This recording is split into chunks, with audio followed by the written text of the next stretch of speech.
Hi, I'm Callista. And I'm Allison, and welcome back to I Don't Know How to Talk About Politics. I almost said I don't know let's talk politics, which is not correct. No, it's not. Welcome back to I Don't Want to Talk About Politics, a podcast where we discuss the issues you don't want to talk about around the Thanksgiving dinner table. We're back to our school schedule of very late night recordings of episodes.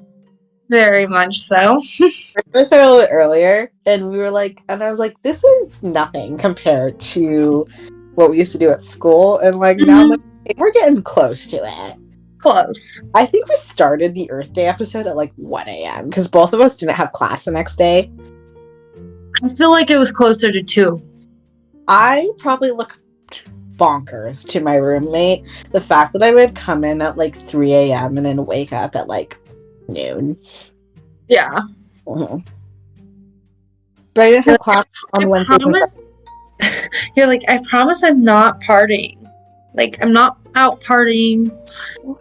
I'm not out partying, and I wasn't skipping class. I didn't have class on Wednesdays and Fridays. This year, unfortunately, I have class on both days because I really didn't want, because of my writing class. I have a 9 a.m. writing class, but I'm actually really excited because it's writing in 21st century workplace, which I'm really excited about. Yeah. Callista's lucky. Callista's like, I have one class that I get to go to, and then I have no other classes. I have 2. I have one on Monday, and then one that's Tuesday, Thursday. So I only have 3 classes a week total instead of... Well, okay. I also have online classes. I just only have to be present for 2 classes. Calista, how was your week? It's been good. I've just been finishing up my homework. I finished my last summer class next week. So close. But I am to the point where I'm like, if I don't do this part of the assignment, how low will it drop my grade? That was me. Because my class is so stupid. So it's training and development, which is basically developing training programs. And part of my assignment is to do a training program, the training program that I've designed over video or a Zoom meeting with some friends. And I'm like, I don't want to do that. I don't want to bore my friends. We are all busy busy with summer. We are busy in college, but... What are you supposed to be training me on? So I did mine based on,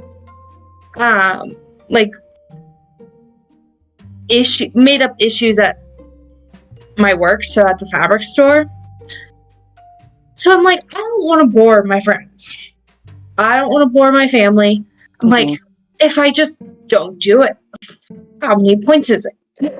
It's 40 out of 200, and I have a 99.89% in the class. Look at you. So I'm like, if I just do everything else... You have premature senioritis. I feel like November of this year, you're going to be like, do I need to turn in this assignment? Because you're at the point, well, how much can one class affect your GPA if you graduate 2 weeks from then? Yeah. And it's never going to matter ever again after you get your first job. Exactly. It's not like you're going to just I'm like, okay. But I should do it correctly. But, Oh yeah, so I've been working on that, and then just been house sitting, cat sitting, and babysitting, and any other way to randomly make money. Just to sit, anyway, the way to sit. Yeah. Because sometimes I just sit on a chair. Yeah. Any way to make money. Otherwise, I'm not graduating. So, explain to me how much caffeine you've have taken in today. Okay, it's not as bad. Okay, so COVID. We all remember COVID, right? COVID. I was a junior in high school when COVID started. And I remember I also had like just started working, and I would go to Roth's and I would get the Starbucks coffee energy drinks. And I think the most amount of caffeine you're supposed to intake a day is like 100 milligrams. Those have 425 milligrams of caffeine.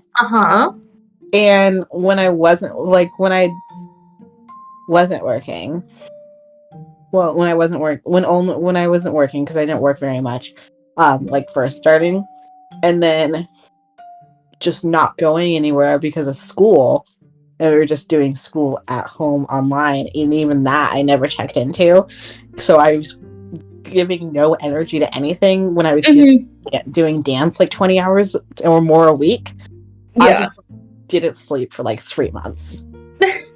I slept for like 2 hours a night, like for like 3 months straight, and all I would do is drink caffeine all day. Like I would just sleep for like 2 hours during the day, and then I would just be up all night. I reorganized my room 6 times, like fully, like moved all of my furniture around 6 times throughout the course of like 3 months. I did that at 1 a.m. last semester. It's actually, so my freshman year at GCU, me and my roommate, we could always tell when something was wrong because we rearranged our dorm room so many times. Like, anytime somebody rearranged their desk, it was like, oh, they had a bad day, their classes aren't going well, they're stressed, something happened. We would just be like, your desk is rearranged. Are you okay? It's like the most girl thing to do when like 2 a.m. you can't sleep and you're like, you know what I'm gonna do? Start a project. Callista, I have gained and lost and gained and lost and gained, lost motivation to reorganize my bookshelf. It's been a project I've been working on the entire summer. Still have not completed it. And I start packing anyways. So there's no point in me reorganizing it. Yeah. When I'm taking half of it with me this year, so. Exactly. Yeah. Well, my week's also been mostly working. I read a book outside today. I was quite proud of myself. I've decided to jam my entire reading goal into like 1 month. So that might be happening. But I don't work tomorrow, so I just have a meeting for my other job at the Polk County Fair. So I just chill. Also, next week is National Girlfriend Day, and I've been dropping some not so subtle hints to my boyfriend for like 2 weeks now. I just send him TikToks all the time, and then today, I was like, just to let you know, I have August 1st off, and he responds, National Girlfriend Day. I was like, oh, how'd you know? But he did buy me. Okay, if anyone's seen the Barbie movie, which we're going to talk about at the end of the episode, if anyone's seen the Barbie movie, he bought me the sweatshirt for it. And I'm so happy. Close, I'm going to send you the picture. The Ken one? Yes. You showed me the picture the other day. He said, I want this sweatshirt so bad. And he bought it for me. It comes August 4th. Aw. I'm so excited. And I responded, I said, I'm so excited. He goes, that's all I want. I look so cool. Everyone's going to look at me and be like, look at how cool she is.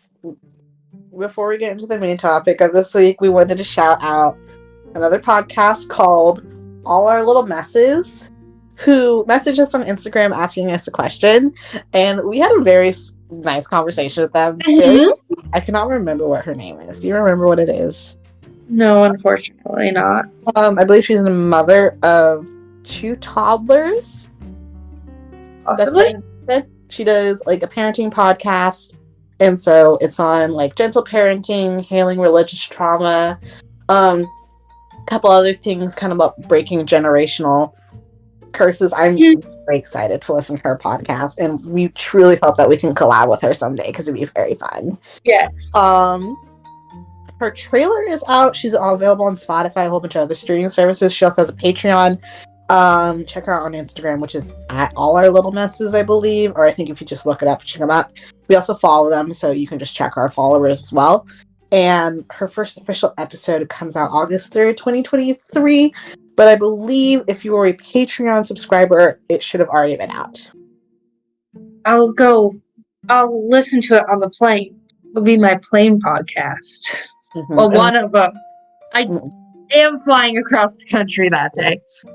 On your way back, you can watch SummerSlam. Oh, yeah.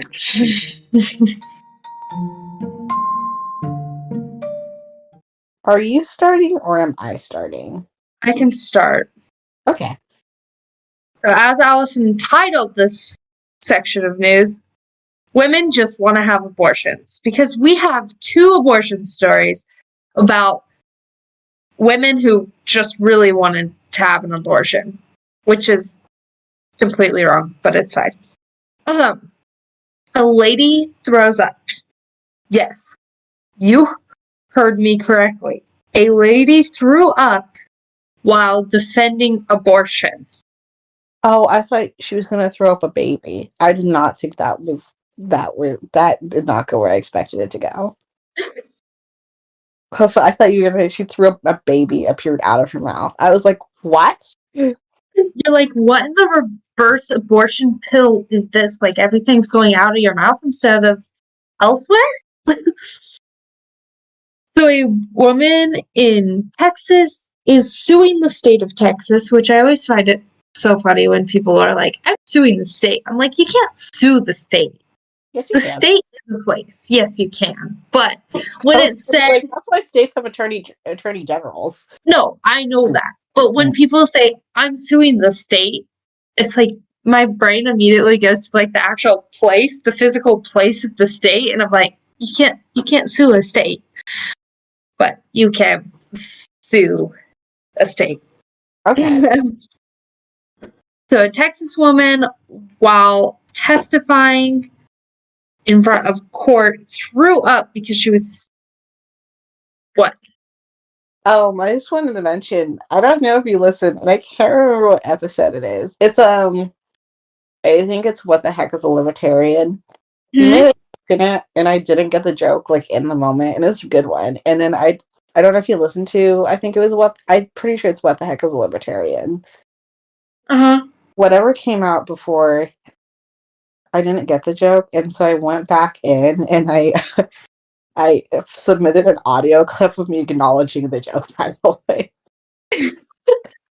I just wanted to mention that because I didn't get the joke, and I just wanted to give you credit for it. You know what we were talking about when I made the jokes? I'm finding it. Oh, you made a point about oil-based paint. Oh, so that would have been Sound of Freedom. Okay, it's Sound of Freedom. God's children are not for sale. Because we didn't end up doing pop culture after What the Heck is a Libertarian. Okay, let me find this. Are we ready to conclude this episode? We are, in fact, ready. Hi, this is Editing Allison. I just wanted to pop in here real quick and say that the joke that Callista made went completely over my head, and I now understand it. I'm going to credit her with it because oil-based paint, just stop oil. That is very funny. All right, back to the rest of the episode. I just wanted to give you the credit that you deserve, Callista. Amazing, but it goes completely over my head. Like, I did not realize till I was editing it. I definitely did not realize either. Or no, I realized you did not get it because you just continued talking about something, and I was like, okay, it's fine. Like, that was really funny, but I'll just sit over here laughing at myself. I don't know why I didn't get it, because that's something I definitely would get, like, any other time. Yeah, because I was like, I honestly want to know if they were using oil-based paint, like. So I went through, and I had to label it, so I split it, and I said post oil-based paint, and then I went back in, and I recorded and added that on there.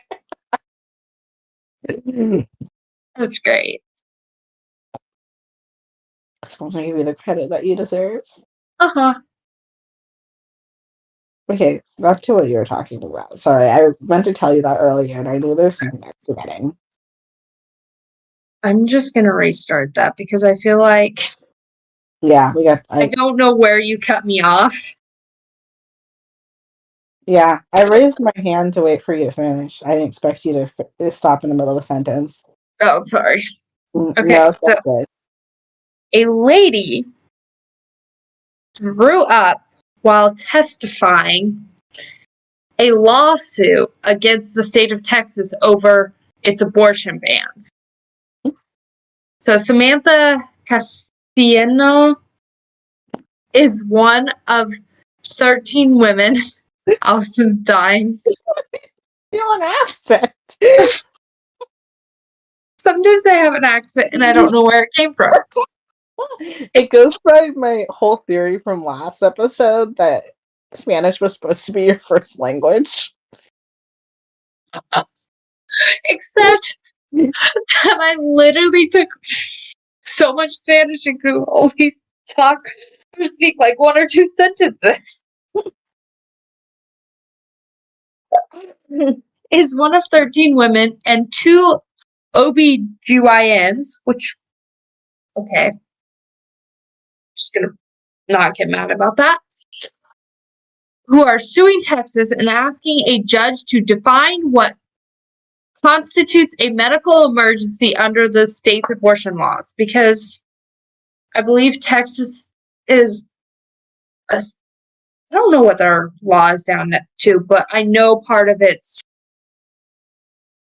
in medical emergencies only, which I understand where these people are getting at.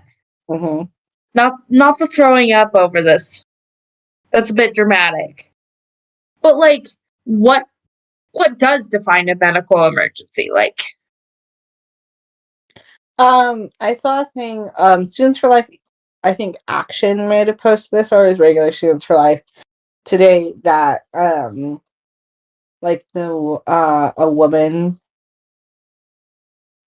decided that she was gonna push her cancer treatment so that she could give because she was diagnosed with cancer, and so she pushed her chemo treatment instead of aborting her child against doctors' recommendations. Would that be considered an medical emergency, like that kind of abortion? Because if in case someone needed to start chemo. Yeah, I don't know.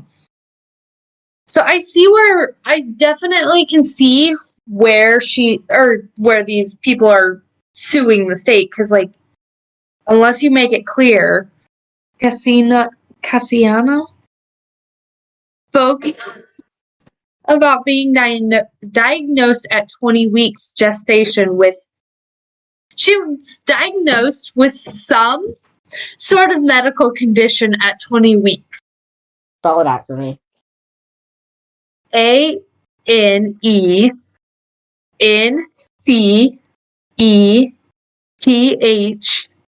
Anencephaly?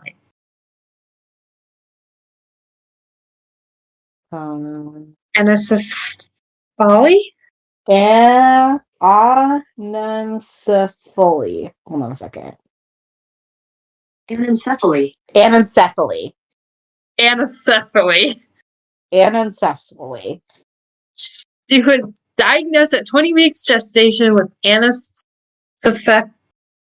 No, anencephaly. Anencephaly.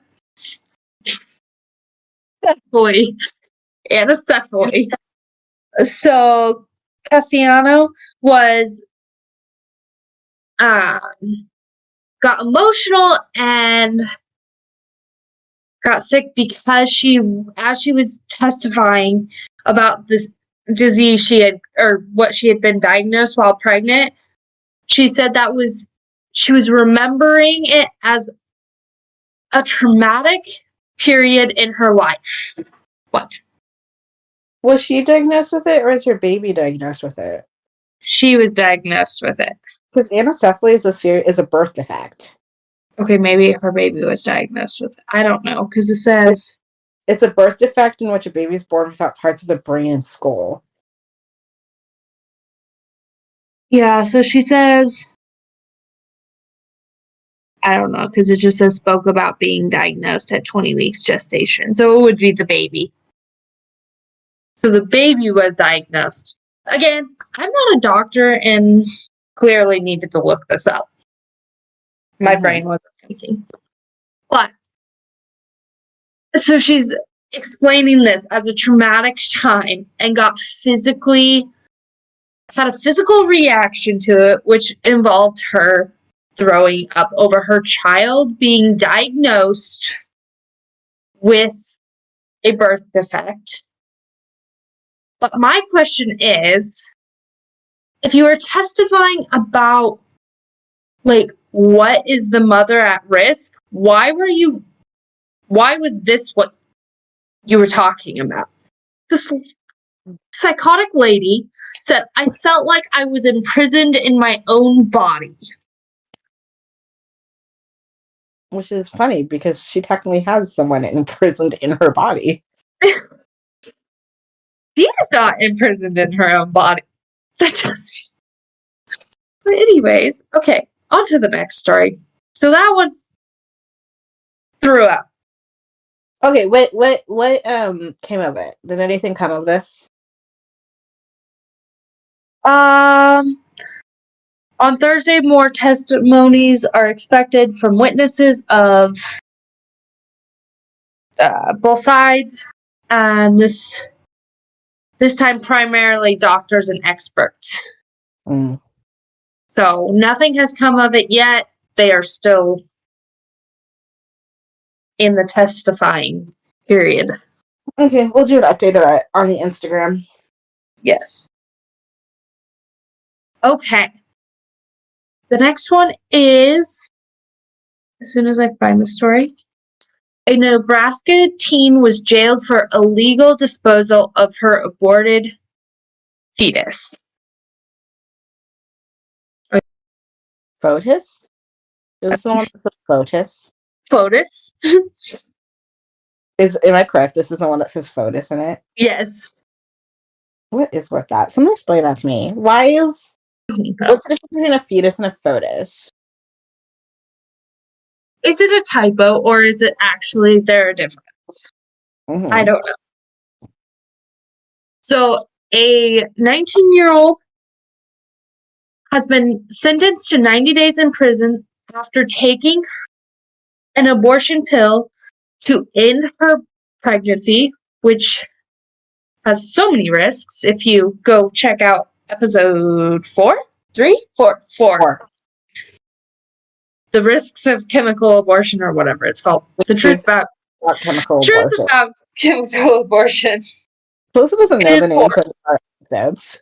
What? You don't know the names for any of our episodes. How many times did you say America First, Death of America First? Death of America First. Make America Great Again. That episode is permanently whatever I decide. The truth is in the freedom of America. Yeah, okay, I'm sorry, I know the title in the moment, and then it leaves my brain, and then I go to talk about it, and then I forget. So anyways, go check out episode 4, The Truth of Chemical Abortions. Borghese, who is now 19, pleaded guilty to illegally concealing human remains after she had an abortion, which she was around 28 weeks pregnant. So she was beyond the 20-week limit that is set in Nebraska law. Which abortion limits, they really hurt my brain. Because no one actually knows. They just set a random number. Like, obviously, not abortion. A baby is a baby at the moment of conception. But, like, these bans are like, Yeah, so 12 weeks, 20 weeks, 8 weeks, 6 weeks, whatever number we feel like pulling out of a hat. They're down in the White House basement. They're like, have a hat full of numbers. And they're like, 8 weeks. Sounds good. Did you read the thing about her telling the police that she didn't know she was pregnant? Yes. Did you see the picture with her in the cheerleading costume? That's how I knew about the story, because it's all over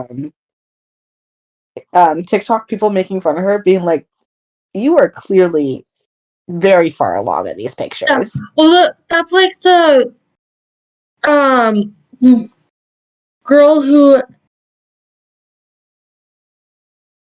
took the abortion pill in the doctor's office. Or no, she had taken the abortion pill prior to going to the doctor because she was complaining about lower back pain, but told the doctor she wasn't pregnant, even though she was like very far along, and then hid the baby in the hospital garbage cans. But yeah, so at the time, she was 17, so she's now 19. And in case you want to know, Nebraska now has a 12-week ban. So it was 20 weeks, and it's been lowered to 12 weeks. 12 weeks. So the police opened the investigation into the mother and the daughter in June of 2022 before the Supreme Court had overturned Roe v. Wade. If the mother was involved in this, why isn't the mother also going to jail? Because the daughter her mother has pleaded guilty to providing an illegal abortion. I was going to say, wasn't her mother an accomplice in it? Yeah, making false statements to authorities and tampering with human skeletal remains. And her sentencing begins in September. Even then, I also think that her mother deserves to go to get some kind of charge for child neglect or something. I mean, her daughter was 28 weeks pregnant. There's no way you don't notice you're a bad parent. Yeah, like, she was far along. Like, she only had 12 weeks to go, which seems like a long time. When you get all is second trimester. I mean, you're showing quite a bit, unless your daughter constantly wears baggy t-shirts. I mean, I guess I live in this t-shirt. You wouldn't know. This is like a men's triple XL. You wouldn't probably know in this t-shirt until a baby was out of me. Yeah. But yeah, so anyways, she is sentenced to 90 days for disposing the baby. 28 weeks. I mean, and you look just generally like kind of a little bit more about 6 months. It's like 6 months long. Yeah. It's kind of the easiest of all the trimesters. It's kind of where you get your like pregnancy glow. That's so sad. She probably would have felt her baby kicking. Stuff. And like the baby would have, well, I mean, it wasn't a surgical abortion, so there wasn't as much pain involved, but the baby could feel everything. It was also, well, it would have died because it would have been starving. Yeah. It also, it would have. So it would have felt pain. And she would have known her baby's gender if she got an ultrasound. In case you want to know, the baby would have been the size of an eggplant. In fact, she was in her first week of her third trimester. Just so sad, like that she just, at that point, it's really unarguable that the baby is a baby. The fact that she was cheering at 28 weeks pregnant is pretty impressive, though. Exactly. He was like hoisting like 90-pound girls up into the air at 28 weeks pregnant, and no one said a thing. Yeah, exactly. So that is everything on the abortion stories. Okay. Let's talk about our presidential candidates. This segment is called "The Republican Party is Currently a Mess," because they are. Chris Christie out there like bullying everyone. I looked up Chris Christie, and there's like news article after news article be like, Chris Christie goes after Tim Scott and DeSantis and like Trump and all these people. And I'm like, Chris, chill.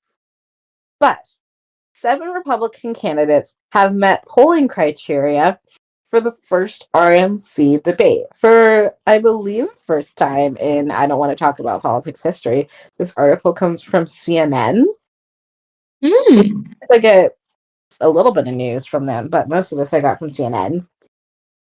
Under the requirements set by the Republican National Party, so the requirements are that the candidates have reached 1% or higher in at least 2 qualifying national polls and qualifying state polls from separate states. They must also have at least 40,000 unique donors, which includes 200 unique contributors from 20 or more states/territories. Which, according to CNN Politics, is to test the candidate's ability to appeal to all grassroots donors across a broad swath. That's a weird phrasing of the United States. Anyways, you have to meet these requirements to be able to participate in the Republican national debate. And so 7 people have met all of these requirements. Former President Donald Trump, Florida Governor Ronald McDonald DeSantis, Vivek Ramaswamy met them. Baby, I don't even. No, it's Ramaswamy. Former Vice President Mike Pence, which, if you remember, we talked about, a lot of people didn't think he was going to actually run. Mm-hmm.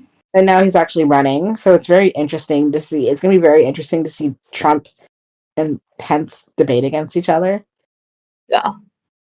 Former South Pence also has said things about Ukraine, so.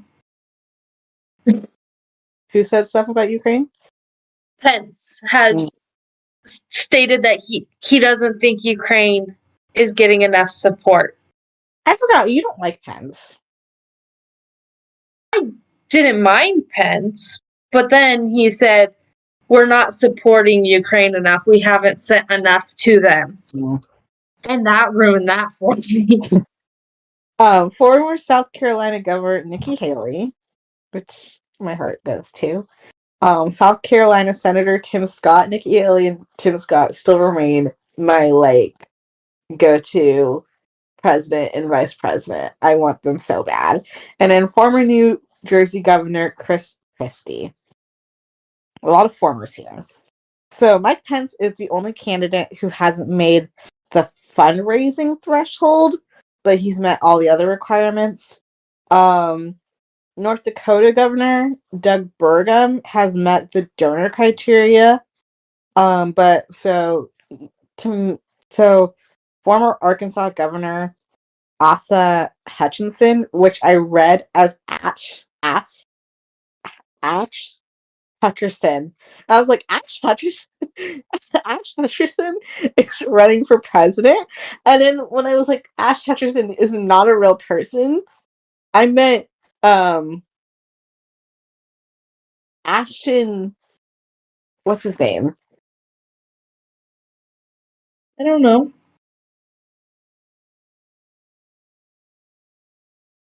Ashton Kutcher. My head really wrapped that around. I was like, Ashton Kutcher's running for president? And that really got in my head. But imagine Mila Kunis as like a first lady.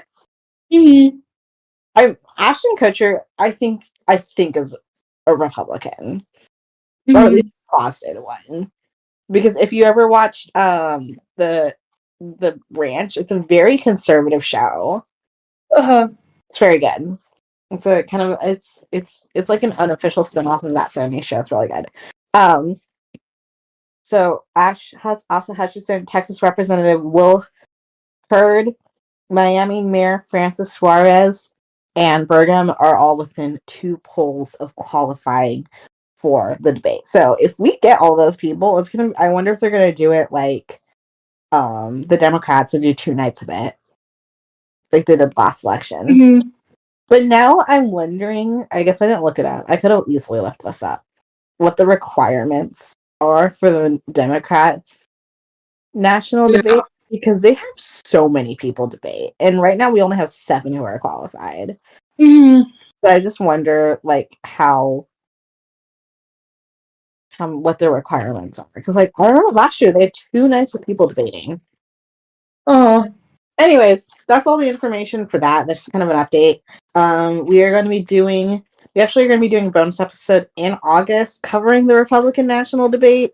Mm-hmm. I'm very excited. I think we should have like standards of like who's gonna win, even if there's no winning. I think we should we can make like a little game out of it. Yeah. Louder with Crowder, they do a drinking game, but obviously we cannot do a drinking game. Ronald McDonald DeSantis is actually under fire regarding Florida public schools' new curriculum regarding Black history. So, according to NBC, the Florida Department of Education posted a 216-page document about the state's Board of Education's new standards, which apparently includes controversial language and phrasing. So, an example of this supposed controversial wording is that slaves developed skills in which some instances could be applied for their personal benefit. Which, when I read that the first time, I was like, okay, that does sound a little crazy. Yeah. And I was like, okay, that does sound a little crazy. And like, I have to admit, I wouldn't put it past DeSantis to say that, but I was like, let me look into this a little more. So the state's teacher union, which is the Florida Education Association, which represents about 150,000 150,000 Mm. 150,000 150 15,000 15000 150,000 Oh, 150,000. 150,000. What did I say? And welcome to Allison Can't Do Math Again. You know, you know how Call Me Chris does, like, Chris reads screens. In our videos, we're going to have Callista speaks words. Allison does math.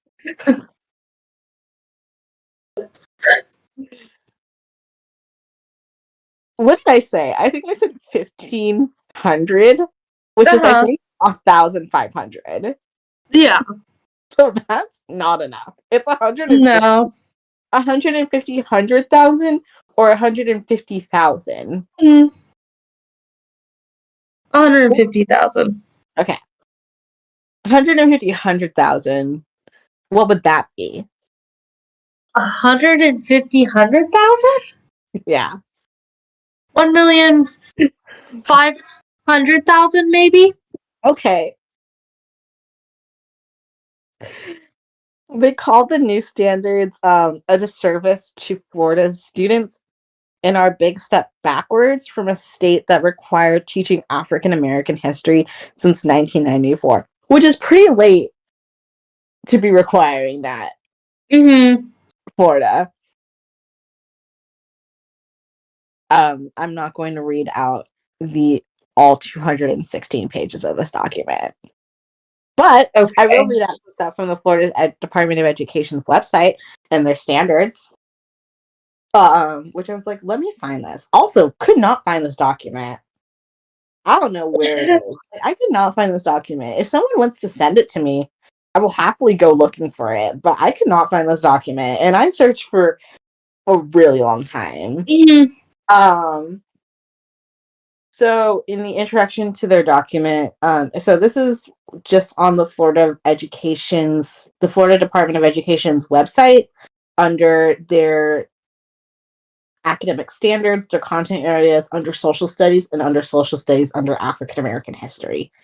So the introduction says that the following required instruction is the history of the United States, including the period of discovery, early colonies, the war for independence, the Civil War, the expansion of the United States to its present boundaries, the World Wars, and the Civil Rights Movement to the present. American history shall be viewed as factual, not constructed, shall be viewed as knowable, teachable, and testable, and should be defined as the creation of a new nation based largely on universal principles stated in the Declaration of Independence. The following is the required instruction statute. The history of African Americans includes the history of African peoples before the political conflicts that led to the development of slavery, the passage to America, the enslavement experience, abolition, and the history, I said abolition, and the history of contributions of Americans of the African diaspora to societies. And then, so like some of the specifics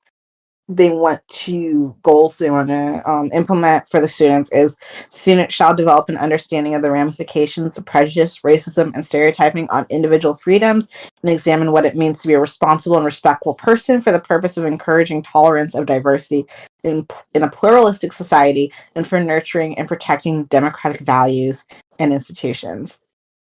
And then they also say instruction shall include the roles and contributions of individuals from all walks of life in their endeavors to learn and thrive throughout history as artists, scientists, educators, business people, which is one word, which I don't know if that's supposed to be one word.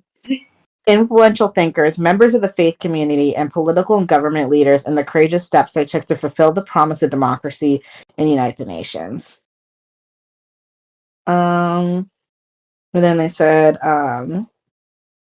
instructional personnel may facilitate discussions and use curricula to address in an age-appropriate manner, which I love that that's specified.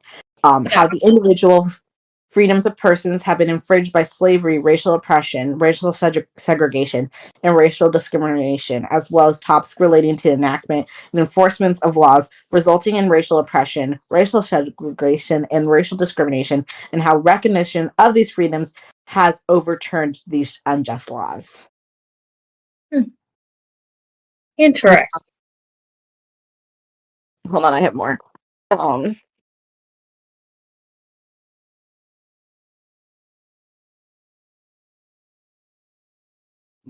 So one of the primary concerns is that Black people were also perpetrators.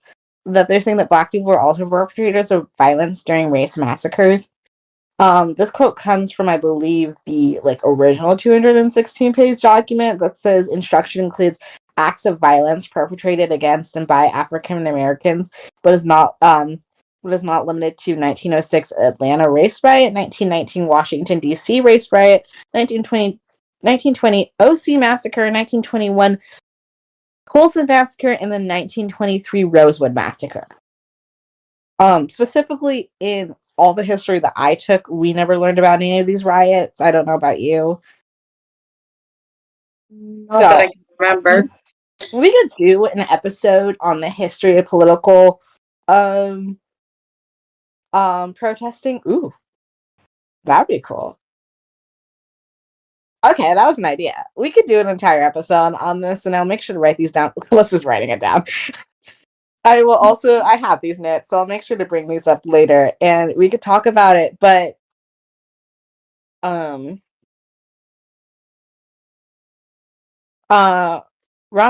so this actually comes from a 22 law, which DeSantis signed into law called the Stop Wrongs to Our Kids and Employees Act, or the Stop Woke Act.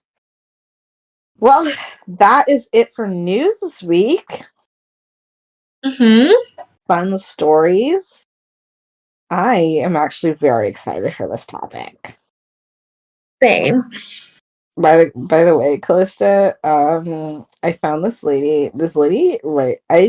Took me a while.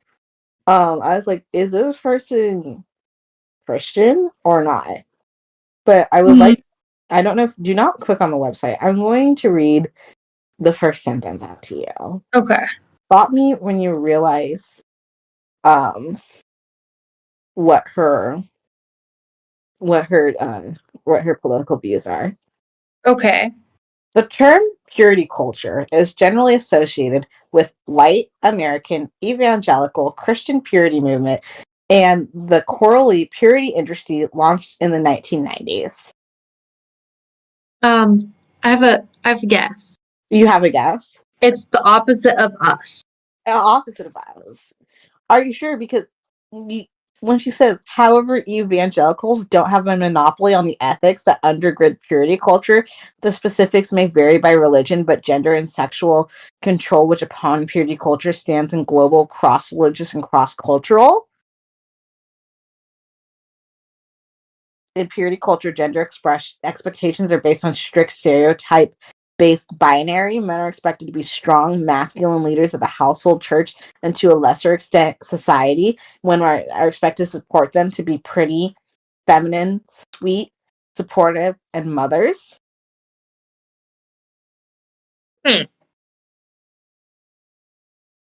Upon marriage, they're expected to flip their sexuality on like a light switch. However, men are taught that their minds are evil, whereas women are taught their bodies are evil. That is to say, men's thoughts and actions are said to be pure, either pure or impure, while women themselves are said to be either pure or impure. Sexual metaphors around a pure woman is compared to a brand new shiny car, with an impure one is compared to a used car that everyone around town has already driven and isn't worth much anymore. A pure woman is compared to a delicious hamburger just set down on the table, while an impure woman is compared to the last slobbery bite of that hamburger. I'm so excited to read her book. So excited to read the. I'm just gonna have that book now. I'm not gonna give it to anyone else to read because I don't want anyone else to read it. But yeah. Underlying these teachings are several assumptions, including that gender is a binary and that heterosexual desire is the only right and normal form of desire / sexual intercourse. The white American evangelical Christian purity movement is further based in nationalistic and white supremacist assumptions. As a result, purity culture influences people's lives in complex ways, resulting in highly intersectional marginalization. For example, whereas American women may feel they must unfairly maintain the purity they're assumed to have been born with, American women of color and women from other cultures may just attain purity, as it is not something they are assumed to have been born with within the subculture. You know what she just said? She just said, "What any woman of color, unpure immediately upon being born." That is crazy. Very racist. She has a book, like a New York Times best-selling book. I'm so excited. Oh, it's a long title. The book is Pure: Inside the Evangelical Movement That Shamed a Generation of Young Women and How I Broke Free. That's the title. That's a long title. Okay. I just wanted to read that to you because it's crazy. That is. Okay.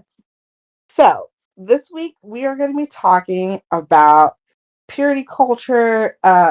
Not her version of purity culture. A little bit of her version of purity culture, but the actual version of purity culture. Modesty, femininity, and like I guess like I said, we're going beyond purity culture and kind of talking about a lot of the different elements regarding modesty, femininity, and our physical value as women.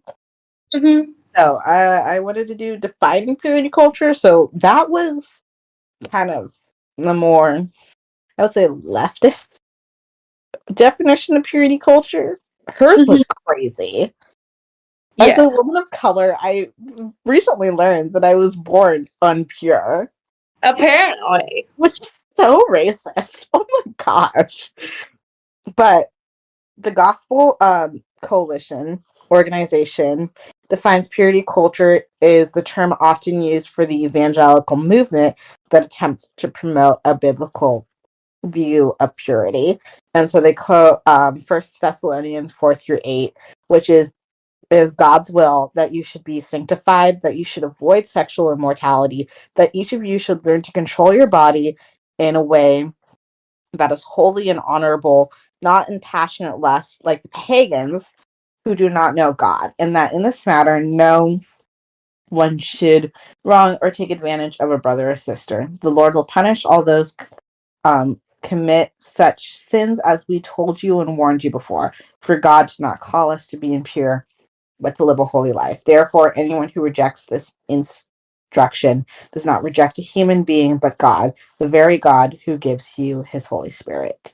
Which I believe is the New International Version, but it might have been the English Standard Version. I just can't remember.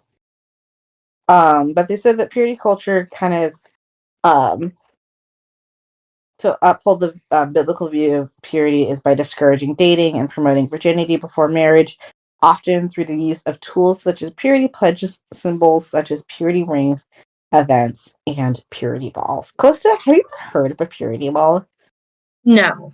I recently learned what purity balls are, and I just put a little arrow, and I said purity balls are very weird with a little heart. Okay. It's when dads and their daughters have like a dance together, and then the daughter at it pledges her purity, and then the dad pledges to be an example of it. Okay, when you said purity ball, hold up. When you said purity ball, I had an image of a ball in my head, like an actual like soccer ball, like spear shaped item. Here's a basketball. Stay a virgin. Yeah, have no clue where my brain was going with that, but a dance was not it. Give him like a baseball and it says abstinence on it. Can I attend one of these purity balls? Am I too old to attend a purity ball? I can. Oh. Actually, I'm too old. Oh, this is weird. So they have the purity ball for fathers and daughters, and the night to remember for mothers and sons. Why is it called that? And it's night, as in NKNIGHT. It's a weird picture. Ugh.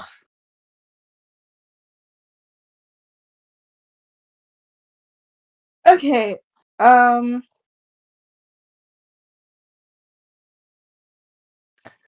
We have one, two, three, four, five different topics that we're covering under this. We're going to talk about modesty, virginity, the society's expectation of women, the church's expectation of women, and then we're going to do our concluding thoughts.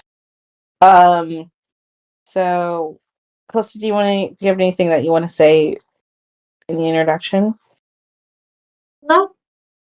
Let's talk about modesty beforehand. A couple kind of statements on this, but well, I guess my first question is, Calista, do you think that modesty is kind of pushed more on women than it is on men? I definitely think it is pushed more on women, but I feel like it is an issue that should be both of our issues because people forget that modesty, they just think it's just about how you dress, but it includes so many things, like how you live, making sure you're not living with outside your means, making sure you're dressing modestly. It's a bunch of things. It's not just how you dress. Yeah. And I also think that it is such a thing that is obsessed over too. Mm-hmm. Like, I just think that, like, you're in high school. That's so weird. Okay. In middle school. Okay. Costa, let me tell you something.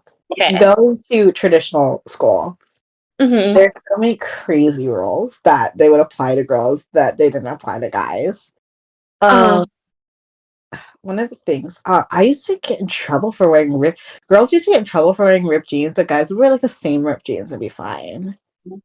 That was one of the things. We weren't allowed to wear leggings in middle school unless we had a shirt that covered the leggings. Was another thing that we weren't allowed to wear. They kind of stopped caring at towards the end of the year because it started like they don't really do dress codes anymore in schools unless you go to like a school that has like a uniform and stuff. At least in Salem Kaiser, it became like a in the Salem Kaiser public school district. I believe it became a district wide rule that they no longer require a dress code. Yeah. I'm trying to think of any other examples. I'm trying to see if I ever got in trouble for a dress code. My shorts were too short in 4th grade. I was like, okay, I was a 4th grader, and they were long. Like, they were longer than the shorts I wear nowadays. Like, they were not that short. I was on crossing guard duty. And I got in trouble for my shorts. I totally remember that. Was another thing. I knew a girl that they made her put leggings on underneath her jeans because you couldn't have rips that were above the thigh, above the knee. And so in high school, in high school it didn't matter as much, but also it was like really cold and I had to go to school like really early in the morning. But I used to wear, it's kind of where like the trend of wearing like you're back. I am back. The trend of wearing like printed leggings underneath your ripped jeans. From.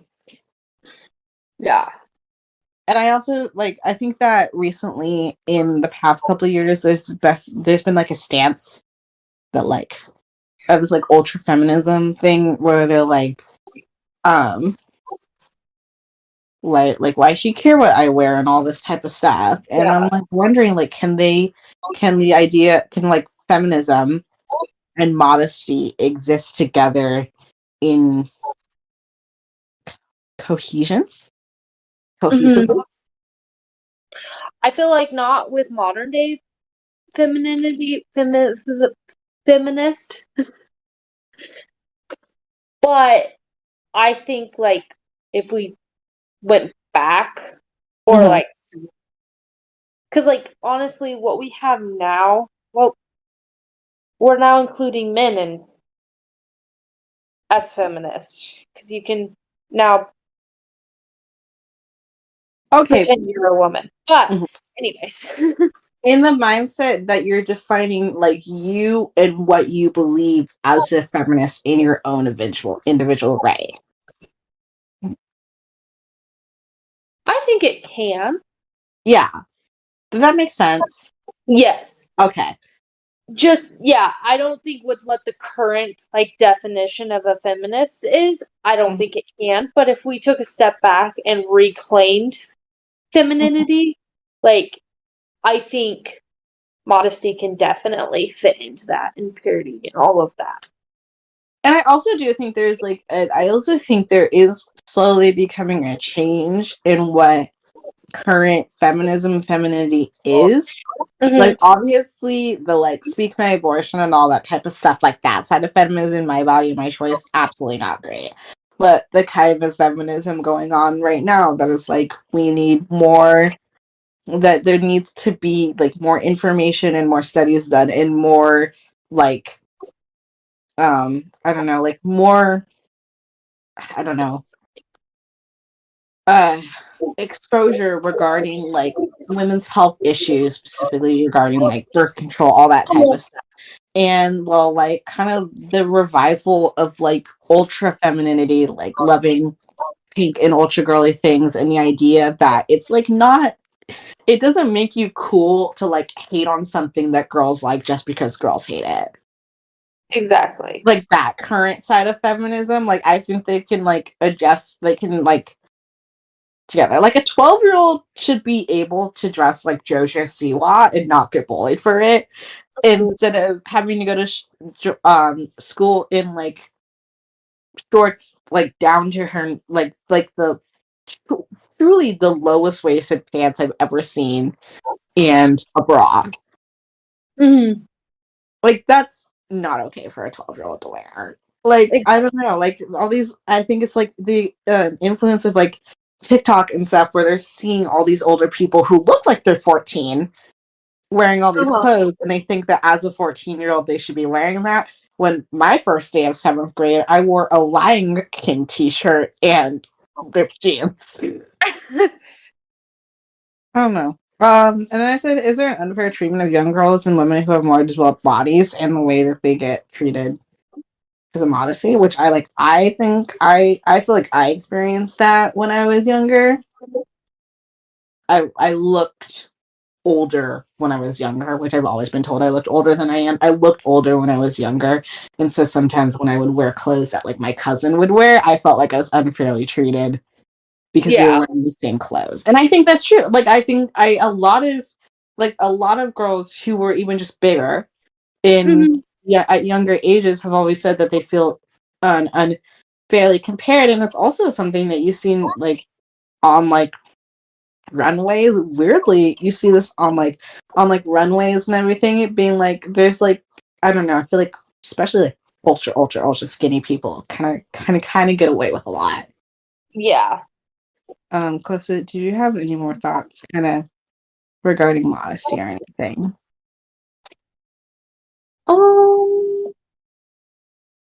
Not really. You did a PowerPoint presentation on it. I did do a PowerPoint presentation on it. Don't remember my speech, but I have a PowerPoint presentation. It's a wild PowerPoint presentation. It's correct. I don't know what I don't know.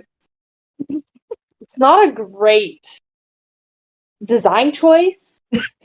Some of my pictures are questionable. I also wrote in 4th grade a paper about modesty at the beach. Mm. And I really wish I knew where that paper is, because that is still my favorite paper I ever wrote. And my mom and I don't know where it is. And I'm a little depressed. How do you feel about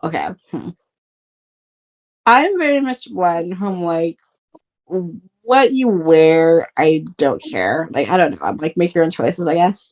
How do you feel about, but like when it's younger, like, how do you feel about like middle school and like high school age girls wearing bikinis? Yeah, I'm like, even not just your kids, like other kids. Yeah. I don't know. I don't like them in general. Mm-hmm. So even if it wasn't my kids, I don't love them. Like, and some of that's the way like I grew up and was raised. But like, I also I wear like high-waisted bikini bottoms and like a bikini top, but I don't wear like string like the little ones that the girls at GCU wear. But I'm not gonna like a definite no. But I'm not gonna be like another college age like 22-year-old girl doesn't get to wear that. But like I don't know, if I saw like a 15-year-old girl in like a string and like two triangles the size of tortilla chips sewed together, I'd be like, get back inside, change that. So I used to work at the Y, but I also worked at the outdoor pools here.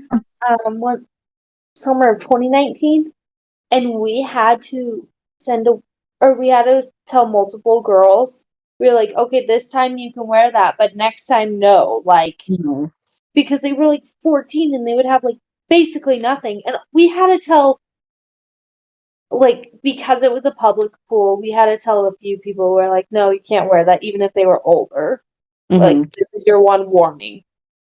Like, we don't go, you can't, you have to leave now, like, please go change. Except, I like, just thought about this. We never, like, kept any sort of track of who these people were, so they showed up again. in the same thing, and we would have had to warn them again. But and like yeah. and like also like sometimes when you're like younger, Mm-hmm. like you just like don't think about it, which is something you shouldn't think about as like a middle school girl. You shouldn't be thinking like you shouldn't be thinking how are other people looking at me sexually, like that shouldn't be something that's on their mind. So I can understand that, but I don't know, like when you're in like your older teens, like I don't know, until you're like an adult, like I just think that it's not the greatest. No. I can understand. Even like a 17, 18-year-old, I'm not gonna like complain about that. But like anyone who's younger, like I don't know. When I was 14, I thought I was the smartest person in the world, and I wasn't. And I think I totally would. I probably definitely would have fought my mom very much on it. Yeah. No, I just thought, I don't know. I'm like, okay, whatever. Do I like it? No. But can I control what other people do? No. But I don't think little kids should, not just because like how other people see them sexually, but like just why do you need, like, just wear clothes. Yeah. You're little. And like your body is so sacred. It's like, why are you like putting it out? And then I feel like with things like the swimsuits and stuff, it's basically like it's a trend. Like people see other people do it, so then they think it's cool, and they're like, "Well, I can do it." And it's like, "Well, you can, but should you?" That person's 27, you're 14. Like, and like that's what I was saying about how like a lot of the kids are dressing nowadays, because you're seeing people like okay, well, specifically we talked about this in family vloggers about some of the like teenage age vloggers and how they dress, and then they influence people who are younger than them, and they're already so young that they're influencing so many girls who are only like 3 or 4 years younger than them to dress like them, like that girl Piper, the one I talked about, who does like bikini pics and all this stuff, and she like just turned 15 this last year, and I was like, whoa.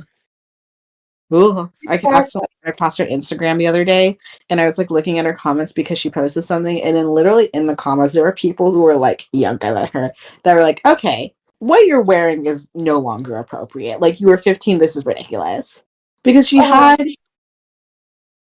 sweatpants on, and on the back of the sweatpants it said Jersey Shores on them.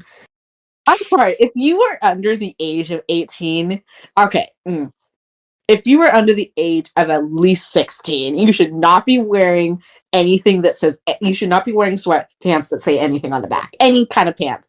Unless it's like a daisy print all over a short or something like that. I don't care. Yeah, if it's all over. Like, yeah, if it's something that's a pattern all over, that's different. Like, I had a pair of Star Wars leggings in middle school, and it had like the Death Star and the Millennium Falcon and like stars glitter all over the leggings. Yeah. If it's all over and it's like a print, that's different than if it's just words or something across the backside of the pants.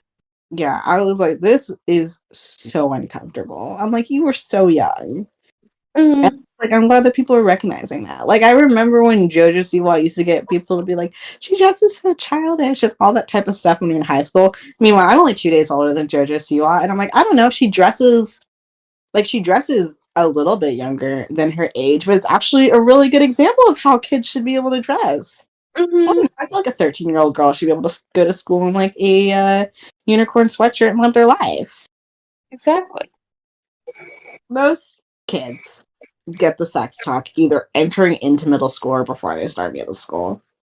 And so, like, most kids know what sex is in middle school. And then in middle school is where they kind of kick it into high gear, meaning, like, you need to stay a virgin forever or whatever, or like until marriage. And then at least some people are like, you need to stay a virgin forever, sex is bad.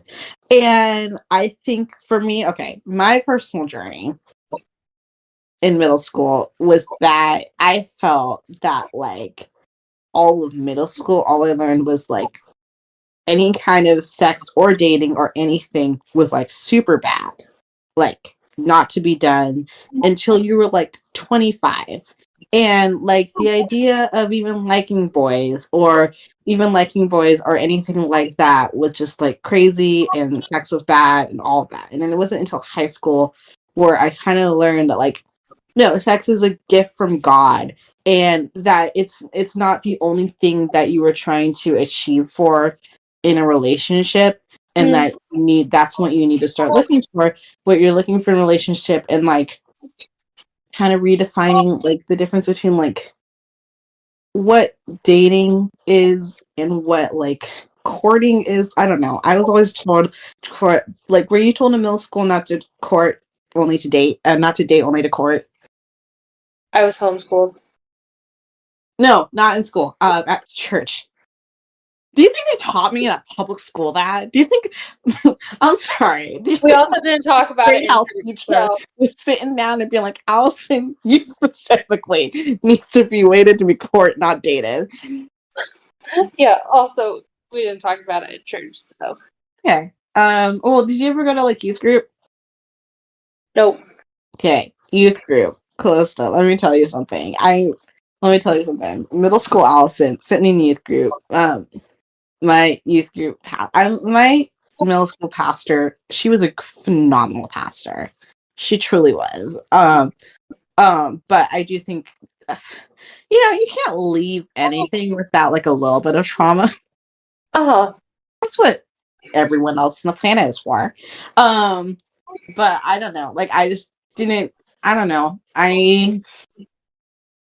I think a lot of people talk about how they come out of the church feeling a lot of shame. Mm-hmm. And I feel like I felt a lot of that coming out of my middle school program, especially regarding like the future of like wanting to be in a relationship and stuff, not knowing if you wanted to be a stay-at-home mom and stuff. And then some of that like stay-at-home parent stuff was added in high school, but like I just think that like I don't feel like I'm making sense. I feel like there's a lot of pressure they put this timeline.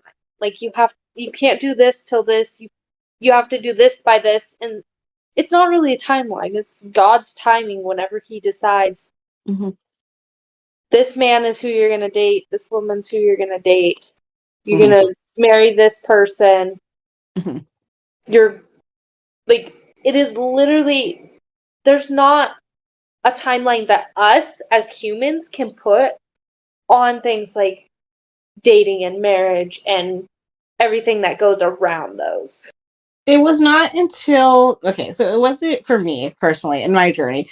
It was not until I reached college age group, like 2 years ago, I took a gap year coming out of high school.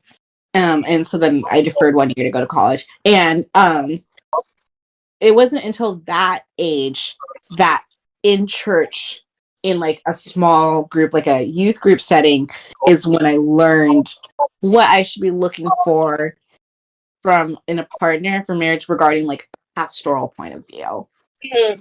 Which I feel was something that would have benefited me better to like understand that that's what I should be looking for when I was like high school age. But when I was in middle school and high school, they were like, absolutely no dating until you're like 20. If you want to wait till then, that's totally fine. I didn't think I was going to start dating until I like graduated from college. I always said I was obviously never. That didn't work out. I always said I was never going to date till after college. Mm-hmm. Should have stuck with that. Coming to the understanding that sex was a gift from God that was supposed to be between a married man and a wife. And it wasn't something that was to be disgusted about, isn't disgusting or is feared, but it is something that happens in a committed marriage relationship, was the best way for me to learn about it, instead of younger being like, sex is bad, sex is gross. Mm-hmm.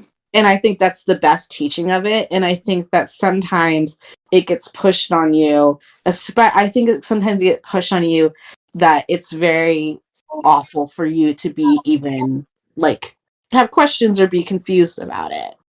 Yeah. And personally, I don't think I ever got that from my parents, but I do feel like from a church's point of view, I did. Mm-hmm. And I just think that I would have benefited more from someone being like, here, let me answer your questions and let me make you feel not like uncomfortable or like ashamed that you have these questions, because like that's part of growing up. Exactly. And being like, hey, maybe this is a conversation from later on when you're a little bit older, and being told that instead of being like, gross, don't even think about it ever. Mm-hmm.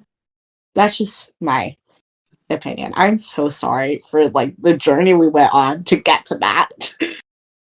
Exactly. But, Costa, do you have any thoughts? I just made myself uncomfortable. My bones are itchy. How are your bones itchy? It's when your bones just like no longer fit inside your body. No. That's how I feel. I feel like my femur should be outside my body right now. I'm so uncomfortable with the conversation I just had with myself. Hey, my bone once was outside of my body when I broke my arm. Ew, you had a compound fracture? He went in a U.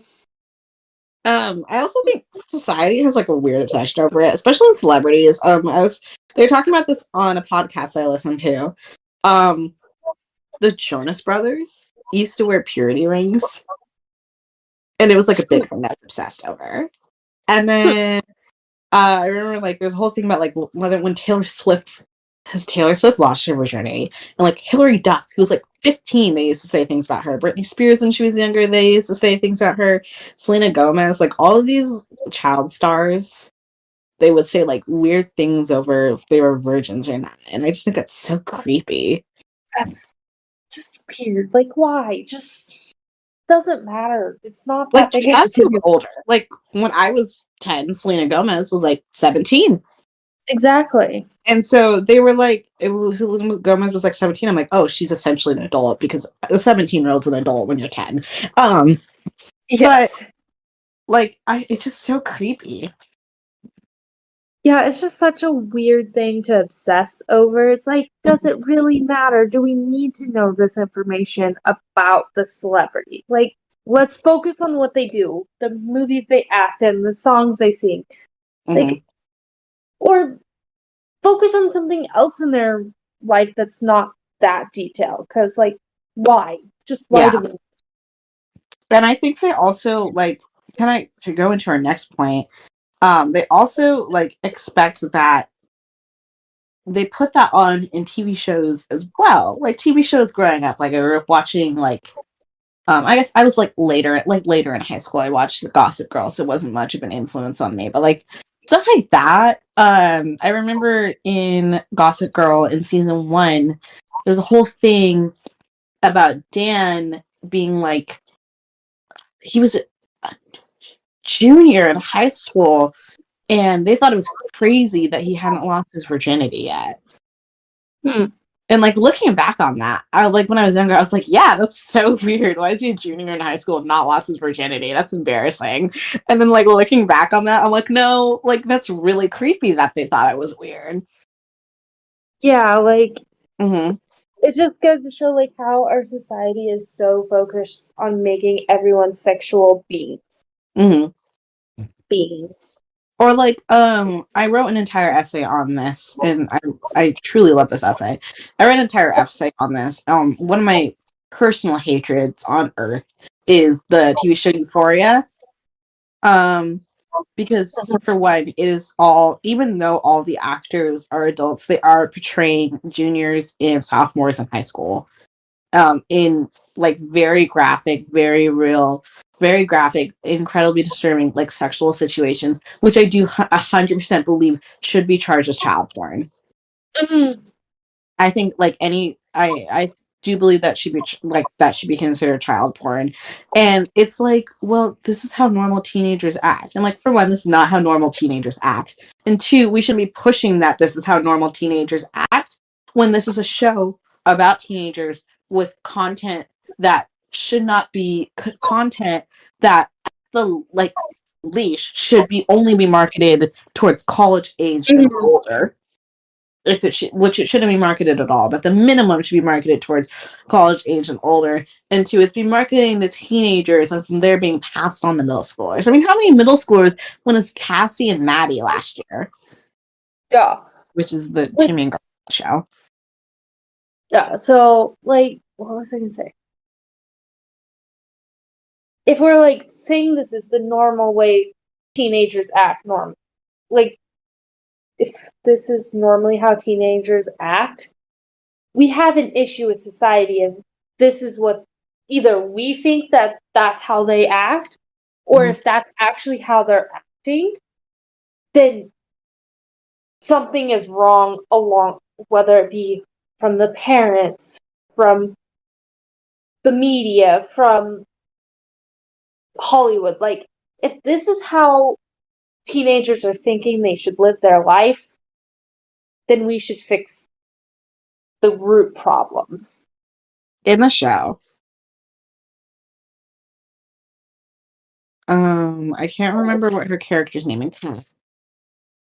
Who's one of the girls, I believe she's a junior, has an entire an entire storyline, which is supposed to be her like women empowerment line, empowerment line because she's the only plus size character, empowerment like storyline where she decides to start submitting videos of herself to Pornhub, and then from there gets followers, and then starts streaming herself, and then does one-on-one individual like streaming of herself in like sexual situations. A 16-year-old, when if a 16-year-old would do that today, anyone who was caught watching that would be jailed and put on a sex offenders list for the possession and viewing of child pornography. And she would also, that 16-year-old self, would also be put on a sex offenders list for distributing child pornography. Exactly. So currently we are very much, especially people our age, are in what is described as hookup culture, which is the idea sex is purely transactional. You go, you swipe on Tinder, you hook up with the guy, you leave. You swipe on Tinder, you hook up with the guy, you leave. You swipe on Tinder, you hook up with a guy, you leave. I think that less and less there is an emphasis to be in a committed relationship, and men are not as much being held to the standard that they need to be in a relationship. Yeah. Instead, like they literally talked about this in the Barbie movie. That men, like they were talking about how like men no longer feel like they need to be committed to someone. They're like, I want like I think they called him long-term, not so casual, seeing other people girlfriend or something like that. They did it to like make fun of that idea, being like, I want you to be mine, but I want to be able to see other people, and I want you around to like do things for me, but I also like I also don't want to be like weighed down by you. Yeah. And I feel like that's exactly how a lot of men are right now. And it's gonna be like, is sex still a sacred thing despite hookup culture? And I think that if you in your heart believe that, and if you in your heart believe that, and you still hold it as that, and you find someone who still holds it as that, it can be. As they, like, people participate in hookup culture more and more, I feel like once they finally decide to settle down, the relationship will not be the same as if they dated to marry, or even like dated a couple people and were like, okay, no, this isn't what I want, but like nothing sexual happened. It's literally just, okay, nope, this is not the guy I want to be with. But which is okay. That's what dating is for. I think that society right now is supposed to be like, women need to be like sexually liberated human beings. And once again, bringing this back to Barbie, there's a really good monologue in it, and they were part of it. They were like kind of talking about that. They're like, women need to be like sexually liberated human beings, but if they are too much, then they're a slut. But if they are to, if they're not enough, then they're a prude. And there's like this whole thing, like there's like a happy medium you're supposed to find, but it's like impossible to find. And there's this like expectation, but no one knows what the expectation is, because like you said, if you lean too far one way, you're a whore, and if you lean too far one way, God forbid, you're Christian. Yeah. Mm-hmm. My dog is most definitely going to be heard barking in the background, but I just wanted to pop in here and kind of smoothen out the transition between this section and the last. Callista and I got on like a kind of tangent surrounding like a topic that we would actually love to do a full episode on. So otherwise this episode would be like 3 hours. So we're actually going to save that and do it for a different episode later on. But where we pick up is us talking once again about dressing modestly and understanding what it means to dress for yourself and kind of looking at the positive sides of purity culture. No, dress for yourself, y'all. That's what I'm saying. Mm-hmm. Women, everyone says women dress for men, women dress for other women. I 100% believe that. Women care so much more about other girls' validation than they care about a guy's validation. Truly. I could not care what I wear in front of Nat. Literally do not care what he thinks. I go out and I get a compliment by another girl. Oh, I am on cloud 9 for the rest of the day. My favorite thing to do is get complimented by women. If you get that's why I compliment women all the time. Women love getting compliments from other women. Yeah. We're acknowledging each other's hard work. Yeah. I always joke with Abby. I'm like, yeah, I don't wear makeup. I don't dress up all the time. So if a guy decides they like me, they like me for who I am, not for what I add to myself to make myself look good. Mm-hmm. I like to know, I'm not asleep, but if I was, you were honking your horn so loudly at 2:45 a.m.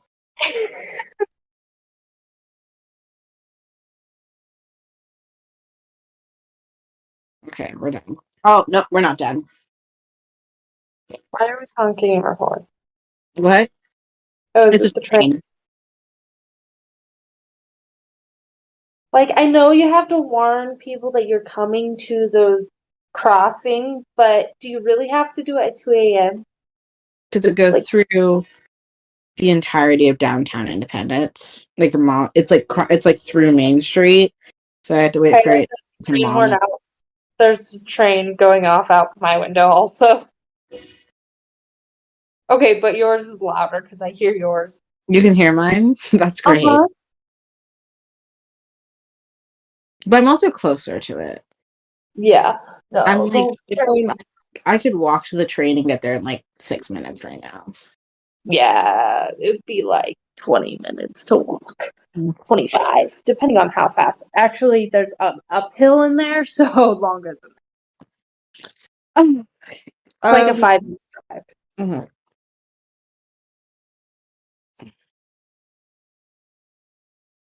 It's also, I think, purity culture is about learning to love your body too. Mm-hmm.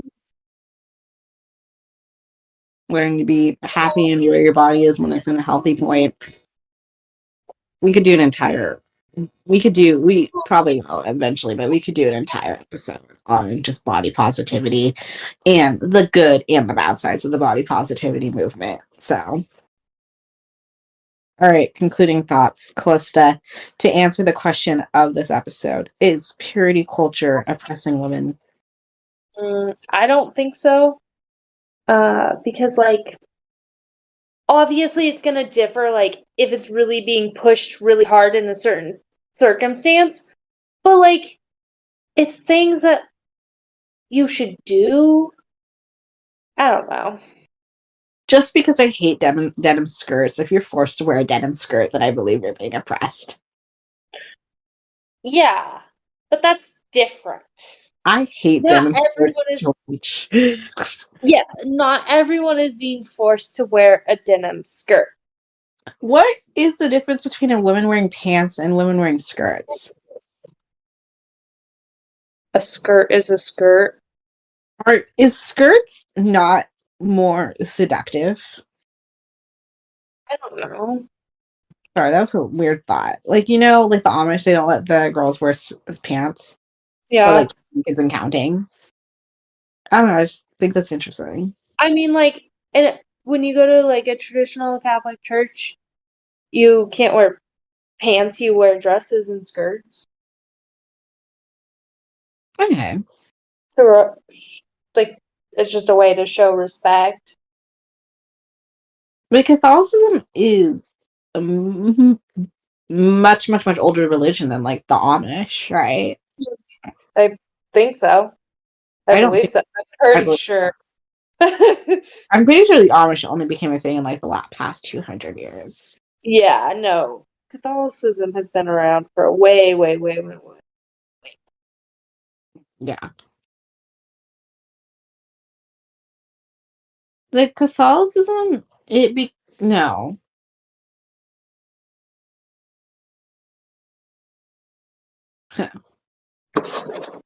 Okay. Correct me if I'm wrong. Jews. Mm-hmm. Jesus. Mm-hmm. Jesus died. Mm-hmm. Came back to life. Mm-hmm. Holy Ghosted it up. Well, sorry. Okay. Heaven. Holy Ghosted it up. That's an odd way to put that, but okay. Disciples. Uh-huh. Disciples were Christians. Mm-hmm. Mm. And were they Christians and Catholics at the same time? Before they Yeah. became their own thing. Mm-hmm. And the Catholic Church was formed. And then Protestants were a different thing. But Yes. technically the Catholic Church came first. Yes. And But technically, like the Jews, I don't believe it was the Jewish religion. yeah. It was Jewish people. Because they're two different things. There's the Yeah. Jews as in the nationality, and there's the Jews as in the religion.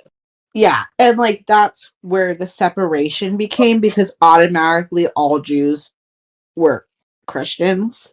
Mm-hmm. But there was the distinction between the Jews who thought that Jesus was just a prophet, and then the Christians who believed that Jesus was the Son of God. Yes. I love when we learn things. Okay. To answer the question, is purity culture oppressing women? I think that obviously, like you were saying about how if it truly is oppressing you, but I think that if Did you just say if it's truly oppressing me as if I'm being oppressed? no, I was saying as what you were saying before without having to repeat it. Okay. I thought you said I'm currently in the oppressed. You know how you'll be talking and then you'll be like Callista and then like continue on. It felt like that situation. Okay, you can continue on. I just really thought you said like you were oppressed and I was so confused. Is purity culture oppressing women? If for the reasons that it would be oppressing you, that Callista said, like in obvious circumstances where it is actual like oppression. But I think that if you are in the mindset that it's oppressing you, then it's oppressing you. But if you're in the mindset of like finding your own choice and free will and like understanding your relationship with your body and your relationship with God and that, then no, it's not. Let's talk about pop culture. Coolest. Yes. Guess what came out this week? Mm-hmm. Barbie Barbie? and Oppenheimer. Yes. I saw Barbenheimer. I was going to say it 2 different days. I accidentally saw it in both morning. I woke up. I got ready. My boyfriend picked me up. We met my grandma at the theater. I got stuck behind a train. We ate some popcorn. We watched Oppenheimer. Then I got dropped off at my mom's work. Sat and stared at the wall for about an hour. we went to Goodwill. We got her some stuff. I ate a very delicious burger. Sparkled myself up. Saw Barbie. Here are my thoughts. Starting with Oppenheimer. As always, Christopher Nolan did a fantastic job. Christopher Nolan, most people know him, very famous director. Director of Inception, whole bunch of other things. I have like personal bias because I'm a huge Marvel fan, but Robert Downey Jr. did a fantastic job. So did Emily Blunt. Emily Blunt was very coming up as like a close second on like background characters of stand-up performance. However, I feel like in these types of movies, it's always the background actors who are like, they actually were the best characters of the movie. No, Cillian Murphy, who played Oppenheimer, deserves all the credit. Truly incredible performance. He was so good. Rami Malek played a background character in it. I love Rami Malek. I think he's a fantastic actor. Mr. Robot is one of the best shows on TV. He was great in the James Bond movie, and I think he's an underrated and truly phenomenal actor. I think he's vastly underlooked. I know I wrote in that I sound, even when I was typing this out, that I sound like such a film bro. But look, I worked at a theater for a year. I was surrounded by film bros. I had to pick up on some of it. Movie, nothing short of intense. It wasn't like The Sound of Freedom where you were like felt your heart was gonna like jump out of your chest the entire film. Instead, it was more of like an unnerving anxiety mixed with trying to understand the complexities of like quantum physics and world politics. There's some interesting things about it. Something that I got overlooked. For one, Calista, I thought Albert Einstein was so much older than he actually is. When Albert Einstein walked on screen, I turned to my grandma and I go, "This is not correct. This is factually inaccurate." And she was like, "No, this is correct. You just don't have an understanding of world history." And then two, when Heisenberg walked on screen, I was like, he was friends with Margaret Singer. Also, something I didn't think about because I'm just stupid and I don't think about these types of things. The bomb that was dropped on the bomb was always meant for the Germans, was not originally meant for the Japanese, and I just like never thought about that. The atomic bomb? Yeah. I don't know why I never thought about that. Obviously it would have been. Obviously it took years to make that bomb, but I was like, I don't know, they just like made it in the lab in like 3 days.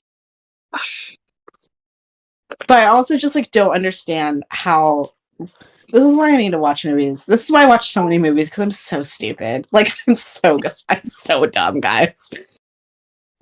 It is really interesting. A lot of stuff regarding communism. The last third of the movie is so good. It's like the best part of the movie because it's all like trial and stuff, and it's just like a hearing before a Senate. Phyllis is losing her mind because I didn't realize it took 3 years to make the atomic bomb. Yeah, I'm just over here. I don't know. I didn't think it was that hard. Like, obviously, now that I understand what went into it, it's that hard. But I don't know. They make, like, cannonballs back in, like, the 1600s. Atomic bomb, cannonball. 2 different things. They do the same thing. One, small level. One, huge level. Just make a bigger cannonball. I'm not saying they were the same size. One full of less toxic things, one full of very, very, very, very toxic things. I'm aware. Okay. Couple spoilers. One, they originally predicted that it was only going to kill like 20 to 30,000 people. That obviously did not end up happening. I believe at the end of the movie, they said it ended up killing upwards of 500,000 people, which is very sad. Also, my hands down, like my favorite little detail is that so half of it is told in black and white, half of it's told in color. Anything in color is from Oppenheimer's point of view, which I felt like kind of shows his like moral struggle with it, because there wasn't necessarily a 100% right or 100% wrong decision in dropping the bomb. Like, obviously now it's easy to look back and be like, you killed 500,000 people. That's a wrong decision. But at that point, they're like, if we don't drop the bomb on them, they're gonna drop the bomb on us. Exactly. Because they said like in it they were saying Russia was developing one, Germany was developing one. I mean Heisenberg and Oppenheimer worked together at some point and all that type of stuff. It was interesting about that. And then the black and white was told from Robert Downey Jr.'s character's point of view, where there was like a black and white to the situation. There was a clear evil and there was a clear good, which was why his was in black and white. So I thought that was interesting. Okay, that was my thoughts. Barbie was so good. Callista, I was just so cute. Barbie was so good, and I know Amanda hated it, and I am like so sad about that. But I'm like, not even anymore. Barbie was so good. Okay, I love Barbie. I like obsessively watched Barbie growing up. I have so many Barbie movies. Like still. I constantly played with Barbie. Barbie was originally like was inspired by like Barbie's hair was inspired by like how black hair like grows and works, and it's so interesting. I report on the like creator of Barbie. I love Barbie so much, Callista. And the movie was so fun. Margot Robbie and Ryan Gosling were the perfect choices for it. The narrator was so good. It was so cute. It was super fun. Let's talk about what I wanted to talk about was the reactions to it. A lot of people say it's anti-men. I would need to rewatch it to see it with that in mind. But the entire time I was watching the movie, like, yes, there was like a little bit of a liberal bias, but I would not say there was anything in it that was necessarily anti-men or anti-women. A lot of people say it was anti-stay-at-home mom, but I completely disagree with that. Actually, it was the entire point of the movie, like the conclusion of the movie is the idea that no woman should feel that if they don't achieve the most amount of greatness there is to achieve, that they are any less of a woman. Mm-hmm. The theme of the movie was supposed to be if you're stay-at-home mom, if you're this or this or this, that's exactly who you're supposed to be. There's no such thing as a perfect woman, nor should there ever be, and that like who you are, your own journey as a woman is the best journey for you. Which I think is something as conservatives and liberals, something we can agree on. Mm-hmm. It's a movie I definitely in the future want to sit down and like show to like my late elementary school daughter and be like, remember this as you're becoming a teenager, that you don't need to feel like you were a failure as a woman because you're not the first woman president, but you also need to feel like you're a failure as a woman because you don't want to be a stay-at-home mom. Like, I think there's empowerment in both of that. I mean, and like for this to be like an anti-men movie, the movie wasn't written for men. Like, it doesn't make fun of men in the same way that like a movie for men would make fun of women. I don't know. Yeah.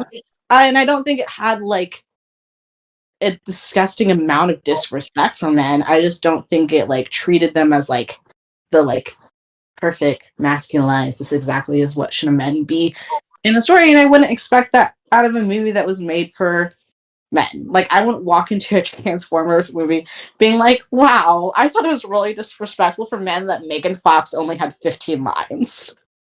Mm-hmm. And so I wasn't like walking into this being like, wow, it's like really disrespectful that like that Ryan Gosling was kind of supposed to be a bimbo. I don't know. All right. Are we ready to close out this up? Callista, what will it take for me to get you to watch Barbie? Or Oppenheimer? I'm fine with either. I will watch Oppenheimer. I just don't want to watch Barbie. Okay. I don't want to watch Oppenheimer again. I just wanted to pop back in one more time before we conclude this episode. For one, we don't mention what episode we're doing next week. We are doing our topic is going to be TikTok diet culture and kind of like the toxic side of it.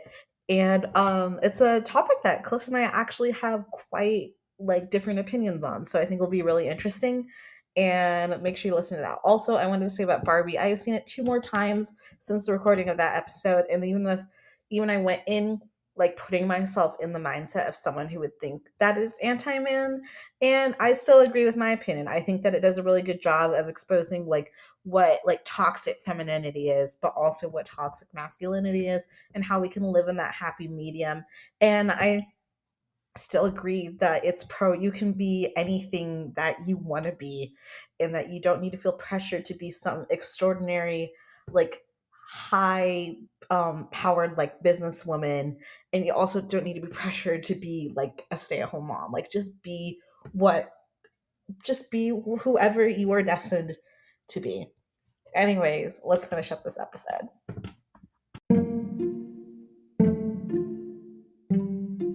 Hi, I'm Callista. And I'm Allison, and welcome back to I Don't Know How to Talk About Politics. I almost said I don't know let's talk politics, which is not correct.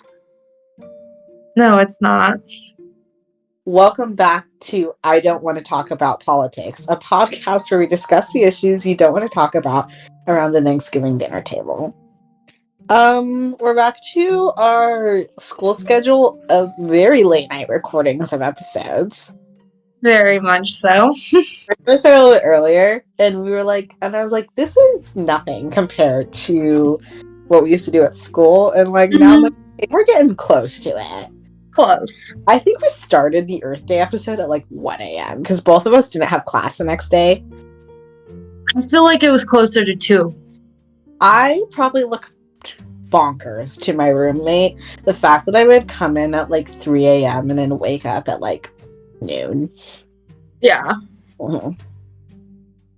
But I didn't have class on Wednesday. You're like, I promise I'm not partying. Like, I'm not out partying. I'm not out partying, and I wasn't skipping class. I didn't have class on Wednesdays and Fridays. This year, unfortunately, I have class on both days because I really didn't want, because of my writing class. I have a 9 a.m. writing class, but I'm actually really excited because it's writing in 21st century workplace, which I'm really excited about. Yeah. Callista's lucky. Callista's like, I have one class that I get to go to, and then I have no other classes. I have 2. I have one on Monday, and then one that's Tuesday, Thursday. So I only have 3 classes a week total instead of...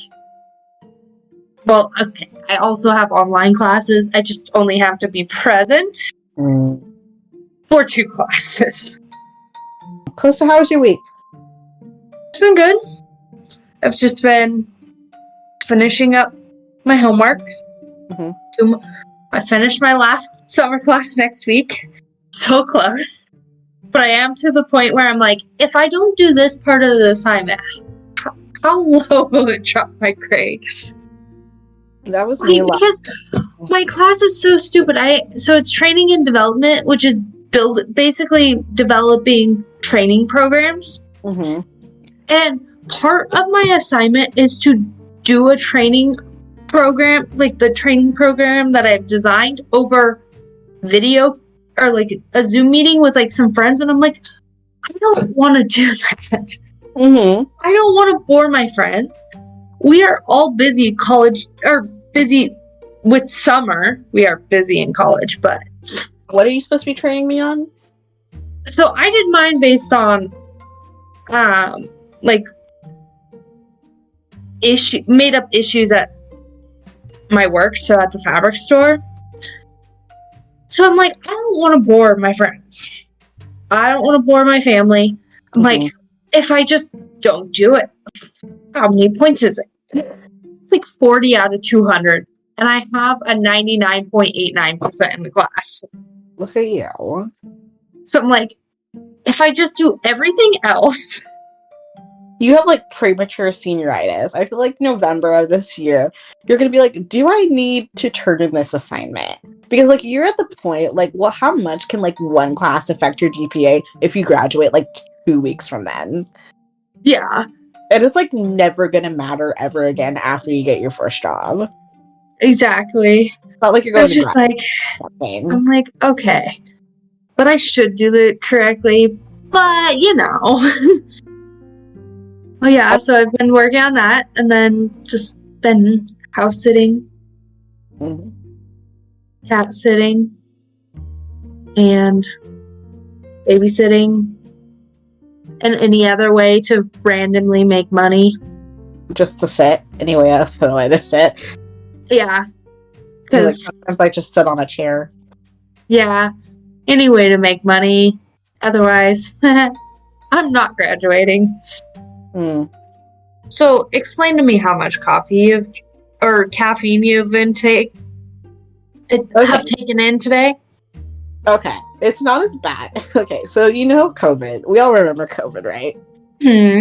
COVID. I was a junior in high school when COVID started, and I remember I also had just started working, and I would go to Roth's and I would get the Starbucks coffee energy drinks. And I think the most amount of caffeine you're supposed to intake a day is 100 milligrams. Those have 425 milligrams of caffeine. And when I wasn't working, when I wasn't working, because I didn't work very much, first starting, and then just not going anywhere because of school, and we were just doing school at home online, and even that I never checked into, so I was giving no energy to anything when I was just doing dance 20 hours or more a week. I just didn't sleep for 3 months. I slept for 2 hours a night for 3 months straight, and all I would do is drink caffeine all day. I would just sleep for 2 hours during the day, and then I would just be up all night. I reorganized my room 6 times, fully moved all of my furniture around 6 times throughout the course of 3 months. I did that at 1 a.m. last semester. It's actually so my freshman year at GCU, me and my roommate, we could always tell when something was wrong because we rearranged our dorm room so many times. Anytime somebody rearranged their desk, it was oh, they had a bad day, their classes aren't going well, they're stressed, something happened. We would just be your desk is rearranged. Are you okay? It's the most girl thing to do when 2 a.m. you can't sleep and you're you know what I'm gonna do? Start a project. Callista, I have gained and lost and gained and lost and gained lost motivation to reorganize my bookshelf. It's been a project I've been working on the entire summer. Still have not completed it. And I start packing anyways. So there's no point in me reorganizing it. Yeah. When I'm taking half of it with me this year, so. Exactly. Yeah. Well, my week's also been mostly working. I read a book outside today. I was quite proud of myself. I decided to jam my entire reading goal into 1 month. So that might be happening. But I don't work tomorrow, so I just have a meeting for my other job at the Polk County Fair. So I just chill. Also, next week is National Girlfriend Day, and I've been dropping some not so subtle hints to my boyfriend for 2 weeks now. I just send him TikToks all the time, and then today, I was just to let you know, I have August 1st off, and he responds, National Girlfriend Day. I was oh, how'd you know? But he did buy me, okay, if anyone's seen the Barbie movie, which we're going to talk about at the end of the episode, if anyone's seen the Barbie movie, he bought me the sweatshirt for it.